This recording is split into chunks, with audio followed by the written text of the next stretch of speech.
Teks-teks yang termuat dalam konstitusi yang kemudian dikenal sebagai Undang-Undang Dasar 1945 adalah hasil perumusan apa yang terjadi di dalam kehidupan bermasyarakat.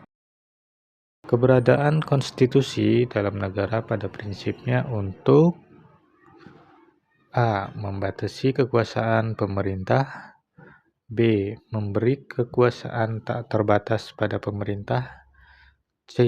Jaminan atas kewajiban politik rakyat, D. Kekuasaan parlemen di atas lembaga hukum, E. Kekuasaan hukum di atas parlemen. Jawaban yang benar adalah A. Apa itu konstitusi? Konstitusi seperti Undang-Undang Dasar 1945 adalah aturan dasar dalam sebuah negara yang fungsinya adalah yang pertama, menjadi pedoman utama bagaimana negara dijalankan.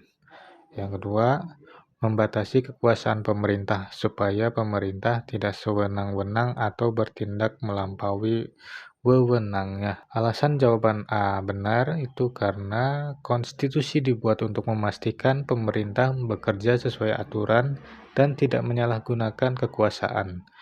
Dengan adanya konstitusi, kekuasaan pemerintah menjadi terbatas oleh hukum, sehingga hak-hak rakyat tetap terlindungi.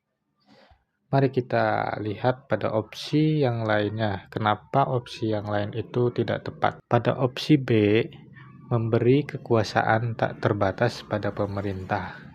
Ini salah karena prinsip konstitusi adalah membatasi kekuasaan, bukan memberi kekuasaan tak terbatas. Lalu opsi C, jaminan atas kewajiban politik rakyat. Sebenarnya konstitusi itu lebih fokus pada hak dan kebebasan rakyat, bukan kewajiban politik. Pada opsi D, kekuasaan parlemen di atas lembaga hukum. Ini salah karena konstitusi memastikan bahwa semua kekuasaan termasuk parlemen itu tunduk pada hukum. Opsi E, kekuasaan hukum di atas parlemen. Ini meskipun hukum itu penting, tujuan utama konstitusi adalah membatasi kekuasaan pemerintah, bukan hanya menekankan secara hierarki lembaga. Jadi jawaban yang benar adalah A, membatasi kekuasaan pemerintah. Konstitusi memastikan pemerintah bekerja sesuai aturan dan melindungi hak-hak rakyat.